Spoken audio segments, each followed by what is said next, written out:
아, 오늘 밤 뭔가 좋은 일이 생길 수도 있지 않을까.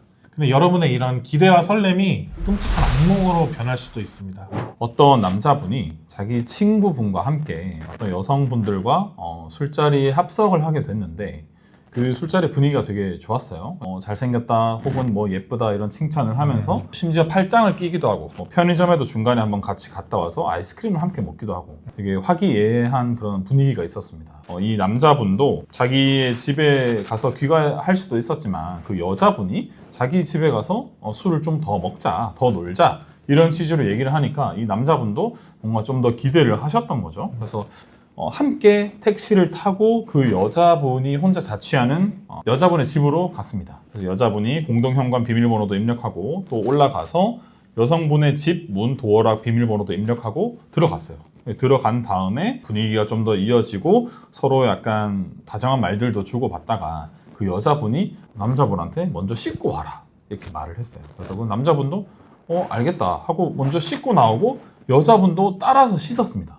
나오면서 심지어 그냥 상의만 걸치고 나온다든지, 그러니까 여자분이 남자분과 좀 더 뭐 스킨십을 진행하겠다는 의사를 좀 비친 듯이 행동을 하셨어요. 그러니까 그 남자분도 그걸 보고 스킨십을 해도 되겠다라는 생각을 하셨고, 그러고 실제로 스킨십이 진행이 됐습니다. 그 다음날 아침이 되었고, 또 남자는 먼저 출근을 해야 돼서 여자분에게 간다고 인사를 하고 여자분도 누운 채로 잘 가라고 인사도 손을 흔들면서 했어요. 그 다음에 이제 남자분은 출근을 했는데 그 뒤에 갑자기 모르는 번호로 전화가 옵니다. 중간간 피의자로 입건되었으니 언제 조사받으러 오셔라 라는 경찰의 연락을 받게 된 거죠.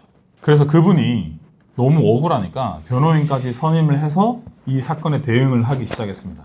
내가 모르는 처음 만난 여자의 집에 뭐 함부로 그냥 갈 수도 없고 여자가 함께 자기 집으로 가자라고 얘기를 해줘야 그 길을 찾아가서 함께 택시를 타고 가서 그 여자의 집에 갈 수 있었는데 뭐 내가 뭐 갑자기 무슨 강간범이냐 이러면서 뭐 펄쩍펄쩍 뛰셨던 거죠. 그래서 변호인도 강간을 하지 않았다라는 취지의 어떤 주장을 받아들여서 수사기관 경찰에서도 우리 의뢰인은 뭐 강간을 하지 않았다라는 취지로 무죄 다툼을 하셨어요. 이게 경찰에서 끝나지 않고 검찰까지 넘어가고 검찰에서 재판까지 그대로 넘어가면서 별다른 증거가 없고 피해자의 진술만 있는데도 이 재판에서 유기징역 3년이 선고됐습니다.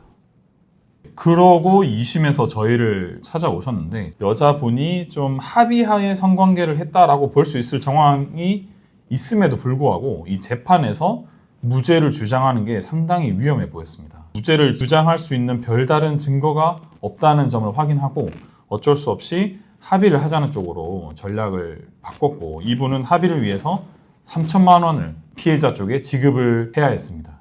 근데 그럼에도 불구하고 결과적으로는 한 반 정도 형이 감형돼서 실형, 징역 1년 6개월이 선고되는데 그쳤습니다. 사건이 이렇게 뭐 수천 쓰고도 너무 억울한데도 집행유예가 아니라 실형이 나올 수도 있습니다. 너무한 것 같아요. 진짜 말이 안 돼요 이건 사실. 왜냐하면은 합의금도 충분히 됐고 심지어 이게 사실 유죄라는 뚜렷한 증거가 없어요. 모든 건 다 여성분의 주장이에요. 일방적인. 경찰에서도 그렇게 말하고 법정에서도 저 남자가 나 때릴까봐 무서워서 한 거고 저항을 못했지 나는 속으로는 진짜 하기 싫었다. 사실 다 이런 주장들이 이거 확인할 길이 없어요. 재판부도 법원도 다 인정한 거예요. 여자가 데리고 가서 따라간 것까지는 인정이 됐는데 그럼에도 불구하고 성관계는 동의를 안 했다.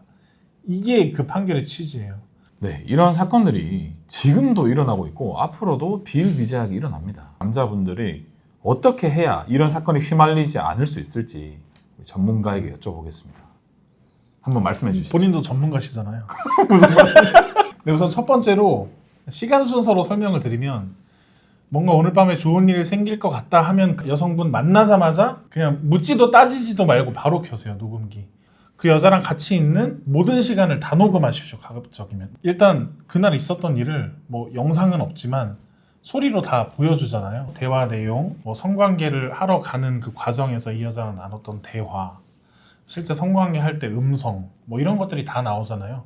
만약에 뭐 여자가 나는 분명히 성관계 하기 싫다 라고 이렇게 말을 했다고 주장하는데 녹음에는 좋아 막 이런 내용이 녹음돼서 너무 좋아 막 더 해줘 막 이런 게 녹음되어 있어. 그러면 이거는 완전히 모순되는 거잖아요. 이 녹음이 굉장히 남자가 자신을 방어할 수 있는 강력한 무기가 될 수 있습니다.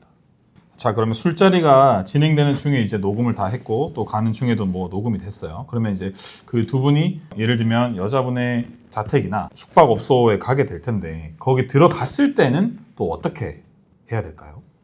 들어갈 때는 이제 보통 그 숙박업소까지 가는 길에 택시를 타는 경우가 또 많아요.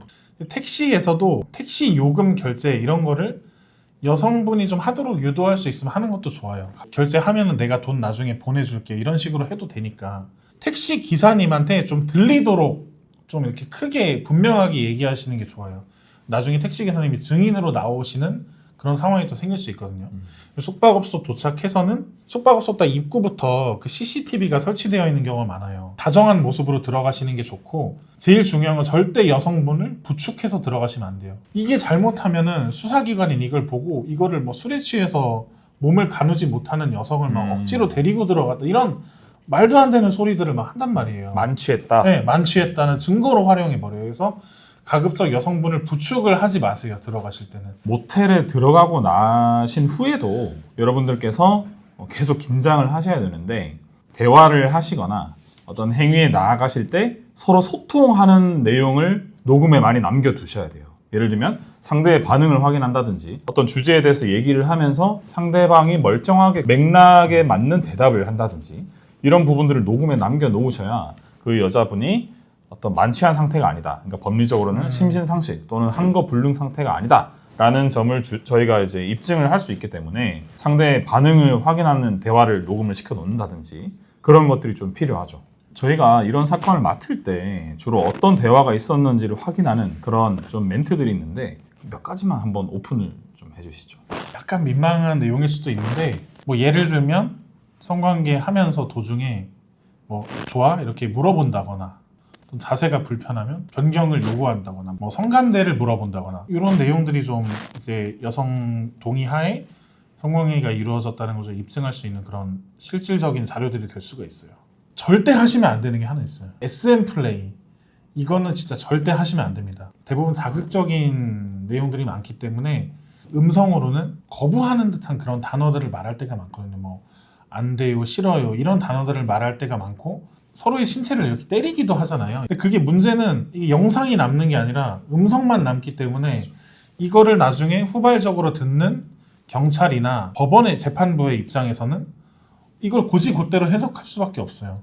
진짜 이거를 싫어요 안 돼요 했는데 강압적으로 성관계를 했다 이렇게 해석이 될 수 있기 때문에 절대 하시면 안 됩니다. 그 다음으로 이제 날이 밝았어요. 뭐 퇴실을 하셔야 되겠죠. 혼자 퇴실하지 마시고 함께 간 분과 동반 퇴실하시기를 적극 추천드립니다. 이제 여성분들 입장에서 남자가 먼저 나가면 자기가 이제 약간 버림받았다고 그렇게 느끼니까 또 고소를 많이들 합니다. 이런 경우에 빨리 집에 가고 싶으셔도 하루만 참으십시오. 그래서 되도록이면은 그 숙박업소 직원분께서 동반 퇴실하는 모습을 직접 목격하도록 남겨놓으시는 게 좋습니다. 그렇게 동반 퇴실하고 난 다음에는 꼭 아침에 해장국 드시러 같이 가시는 것을 정말 강력 추천드립니다. 불량남녀 임창정처럼 혼자 뭐 간 다음에 좋은 순대국밥집 뭐 소개해주면서 스스로 멋있다고 생각하지 마시고 범죄 피의자가 안 되는 게 더 맞는 거니까 여자분과 함께 아침 해장하시기를 꼭 추천드립니다. 여성분이 며칠간은 연락을 좀 하세요. 카톡이나 뭐 문자 메시지나 이런 걸로 연락을 하시는 게 좋고 그리고 만약에 이런 경우가 있어요. 여성분이 그렇게 헤어지고 나서 카톡으로 사과를 요구하는 경우들이 있어요. 뭐 너 어제 나한테 왜 그랬어? 어제 무슨 일이 있었던 거야? 이런 말들을 하는데 이 빌드업에 속아 넘어가시는 순간 그냥 끝장나는 겁니다. 여성분이 그런 말을 하면 절대 사과를 하지 마세요. 오히려 강하게 부인을 하시면서 여성분에게 오히려 따져 물으세요. 여성분이랑 적극적으로 그 부분에 대해서 대립하시는 게 훨씬 낫습니다. 절대 사과하지 마시고 그 상황을 무마하거나 진정시키기 위해서 사과를 하시는 순간 그건 여러분이 정말 이 여성분에게 성범죄를 저질러서 사과를 하는 그런 내용으로 이제 해석이 될 수가 있어요. 그러면 절대 하시면 안 됩니다. 그리고 여성분이랑 나눈 모든 연락들 있죠. 뭐 그 어떤 것도 삭제하지 마세요. 남성분들 중에 그 상황이 두렵고 회피하고 싶어서 이거를 자꾸 지워버리는 경우가 있어요. 막 카톡방을 나간다든지. 불편하니까. 근데 이건 정말 최악수예요. 최악수. 절대 지우지 마시고 이 기록들이 나중에 여러분의 무고함을 증명할 수 있는 가장 강력한 증거가 될 수 있거든요. 여러분께서 경찰로부터 연락을 받게 된다. 그렇게 되면 지금부터 제가 드리는 말씀을 꼭 명심하셔야 됩니다. 어떤 죄명으로 입건되었는지 그것을 분명히 수사관으로부터 들으시기 바랍니다. 준강간이라는 죄명으로 입건이 된 것인지 아니면 강간이라는 죄명으로 입건된 것인지 그 각 죄에 따라서 여러분들께서 방어해야 하는 전략이 달라질 수 있거든요. 수사관이 가장 빠른 일정에 와서 조사하면 뭐 억울하지 않게 조사해드리겠다. 그냥 편하게 오세요. 라고 여러분에게 좀 불안을 경감시키는 말들을 하시면서 빨리 조사받으러 오라고 하시는 경우가 꽤 있거든요. 경찰이 좀 잘 봐줄 것 같다라는 느낌을 받았다고 해서 덜컥 빠르게 조사 일정을 잡으시면 안 됩니다. 여러분들께서 경찰에서 하는 초기 진술이 그러니까 여러분들에게 내려질 판결에도 정말 큰 영향을 미칩니다. 신고 내용은 무엇인지, 신고자는 어떤 것을 주장하고 있는지를 확인하고 어떻게 대응할지 변호인들의 조력을 받아서 대응책을 마련하신 다음에 조사에 가시길 권유드립니다. 그래서 오늘 여러분들께서 술자리에서나 만난 이성분들과 더 이렇게 깊은 스킨십으로 나아갈 때 서로 어느 정도 합의했음에도 불구하고 나중에 불의의 강간범 내지는 불의의 성범죄자가 되지 않기 위한 그런 액션 플랜들을 좀 짚어보긴 했는데요. 네. 저희가 이렇게 컨텐츠를 찍게 된 이유는 모든 여성들에 대해서 비판이나 비난을 하는 게 아니라 뭐 실제로 묵시적으로라도 합의가 있었음에도 불구하고 나중에 강간을 당했다라고 허위로 무고로 신고하시는 그 여성분들 때문에 정상적으로 살아가던 남성분들이 실제로 뭐 감옥에 가시기도 하고 하는 그런 안타까운 사건들 많이 접하다 보니 이렇게 영상을 좀 찍게 되었습니다. 저희는 성범죄로 무고당하는 남성들이 억울하게 처벌받을 가능성을 완전 봉쇄, 완봉시키기 위해서 최선을 다하겠습니다. 앞으로도 다양한 컨텐츠로 찾아뵙도록 하겠습니다.